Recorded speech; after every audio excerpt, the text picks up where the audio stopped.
A paz do Senhor, crianças, tudo bem? Estamos aqui para mais uma aula da EBD. Que alegria estar aqui com vocês para aprendermos um pouco mais da palavra de Deus.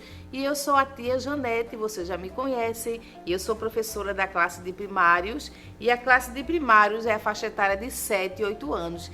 E nesse trimestre nós estamos com um tema muito legal, conhecendo a história do filho que escolheu fazer o que era certo, que escolheu obedecer, né? Tem até um corinho: obedecer é mais que importante, é prova de amor, com alegria eu vou obedecer ao Senhor. Você conhece esse corinho? Vamos fazer uma oração para iniciarmos a nossa aula? Vamos fechar as nossas mãos e os nossos olhinhos. Querido Papai do Céu, te agradeço por mais este momento, Papai do Céu, de poder aprender um pouco mais de Ti, de conhecer a Tua Palavra. Te agradeço também por Jesus, Senhor, que derramou o seu sangue na cruz para nos salvar. Te agradeço pela minha família e por tudo que Tu és e que Tu tens feito em nossas vidas. Fica conosco e nos abençoe neste dia. Amém! Crianças, vamos pegar a nossa Bíblia, né? Porque a gente inicia, depois que a gente ora, lendo a palavra de Deus. Então você vai pegar a sua Bíblia. Não pegou a Bíblia ainda? Corre lá, criançada, pega a tua Bíblia e vai lá no primeiro livro da Bíblia. Qual é o primeiro livro? Isso, muito bem, Gênesis. E a gente vai ler no capítulo 41 e no versículo 38, somente na parte B, que diz assim, ó: um homem em quem está o Espírito de Deus. Vamos repetir: um homem em que está o Espírito de Deus. Gênesis capítulo 41 e versículo 38, somente a parte B. Mas eu também trouxe aqui, bem legal, né? Porque fica melhor para a gente ver e para a gente memorizar. Um homem em que está o Espírito de Deus. Gênesis capítulo 41 e versículo 38, somente a parte B. Aí agora somente as meninas vão falar comigo, os meninos ficam só observando, tá certo? Um homem em que está o Espírito de Deus. Gênesis capítulo 41 e versículo 38, a parte B. Agora só os meninos, as meninas ficam só escutando. Um homem em que está o Espírito de Deus. Gênesis capítulo 41 e o versículo 38, somente a parte B. Meu Deus, no instante vocês decoraram, né? Porque tá pequenininho. Na aula passada foi um versículo enorme, mas vocês também decoraram porque vocês são inteligentes. Vamos lá. Nesse trimestre, né? Nós estamos conhecendo, como tia Janete falou no início, a história do filho que escolheu fazer o que era certo. E como é o nome desse filho? Quem é esse personagem? Quem? José. Muito bem. E vocês se lembram, crianças, da última aula? Quem contou se é a última aula? Quem foi que contou? Tio Carvalho. Então, vocês lembram como é que foi? A gente terminou aqui, ó, com José e o Faraó. José foi conhecer o Faraó. Ele saiu da prisão, né? E foi colocado lá para falar com o Faraó. Por quê? Vocês lembram? Porque o Faraó havia tido sonhos, só que ninguém conseguiu interpretar aqueles sonhos. E o seu copeiro, né, que esteve por um tempo, não foi criança lá na prisão, e que José interpretou o sonho dele e que aconteceu do jeito como ele falou para Faraó que José interpretava, né? Deus dava a José a interpretação, então José interpretou o sonho de Faraó e fez mais, ele deu um conselho. Vocês lembram? Vocês lembram o conselho? Ah, sim, isso mesmo, que ele deveria escolher alguém inteligente e sábio para governar o país, porque ia haver 7 anos de fartura e depois 7 anos de fome. Então precisaria de alguém inteligente, né? Que soubesse planejar, soubesse o que fazer para que quando viesse os 7 anos de fome, eles nem lembrassem, não sofressem. Então, o que é que o rei disse? Se Deus, né, lhe mostrou tudo isso, né, disse para os seus funcionários, se Deus mostrou tudo isso a José, não existia uma pessoa melhor, né, que tivesse a capacidade de organizar, né, de administrar aquele país, né, o Egito. Então, os funcionários de Faraó também concordaram. Então, Faraó ali, ele foi o rei e disse que José seria o governador. Então, ele instituiu José como governador. Agora, imagina, acho que José pensou, será que isso é um sonho? Mais um sonho?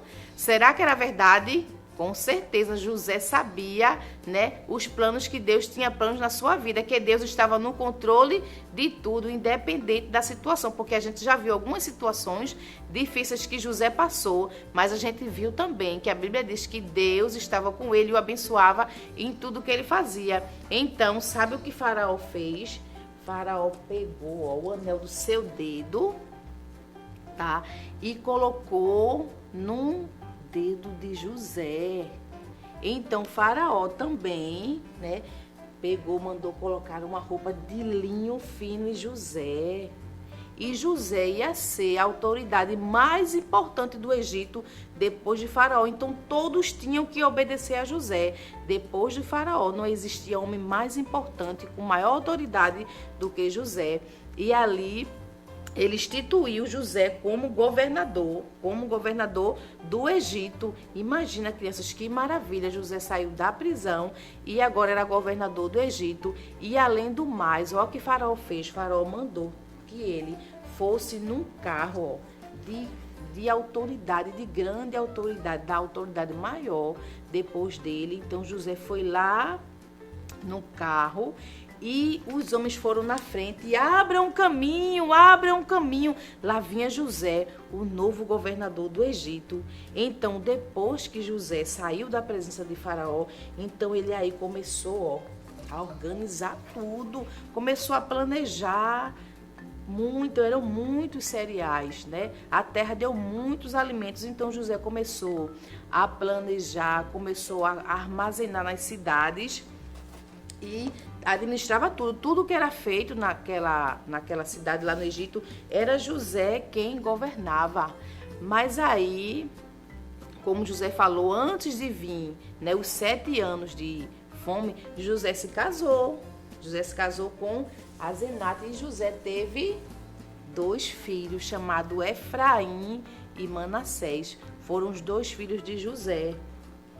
E aí depois começou a época de fome, né? Como José havia dito, passaram 7 anos de fartura, começaram os 7 anos de fome. Só que lá no Egito não tinha fome, lá no Egito tinha alimento. E nos outros países não tinha nada o que comer. E José ficou sabendo, né, que as pessoas estavam passando fome, então ele decidiu abrir os portões e vinham pessoas de vários países para comprar cereais lá com José. Lá em José, porque ele era quem administrava tudo.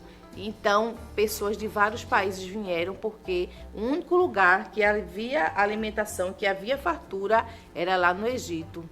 Então, crianças, a gente aprende que, mesmo em situações difíceis, né, que o Senhor permite, né, que nós vivamos, né, mas o Senhor sempre quer o melhor para nós. Às vezes a gente não entende, mas está difícil, mas está complicado, mas a gente não pode esquecer, né, assim como Deus fez na vida de José, que parecia tão difícil, que parecia complicado, né, que ele foi injustiçado, mas Deus tinha planos de bem para ele. Assim, Deus também tem para mim e Deus também tem para você. Em nenhum momento José quis questionar o porquê, quis perguntar, não. José confiou, esperou em Deus e quando chegou no momento certo, os sonhos que Deus tinha para José começou a se realizar. E José foi um grande governador. Se não fosse por José, as pessoas poderiam estar, né, passando fome. Então José teve inteligência, né, foi sábio. Deus deu a ele sabedoria para que ele pudesse administrar durante os 7 anos de fartura. E quando chegou os 7 anos de fome, as pessoas do Egito não passavam fome. Então as pessoas de outros países vieram para comprar cereais lá no Egito. Vocês gostaram da aula de hoje? Muito boa, né? Que possamos guardar em nosso coração essa certeza que, embora em momentos difíceis, Deus permite, mas Ele sempre quer o bem para nós. E até a próxima aula. A paz do Senhor! Você sabia que a Livraria Arca Missionária vai até você? Pois é! Para sua melhor comodidade, sua livraria agora dispõe dos serviços de entrega. Tudo isso para que você, amigo leitor, desfrute de boas literaturas sem sair do conforto da sua casa. Entre em contato conosco através do nosso WhatsApp 81 98286 7808 ou através das nossas redes sociais. Livraria Arca Missionária. Cada dia mais perto de você.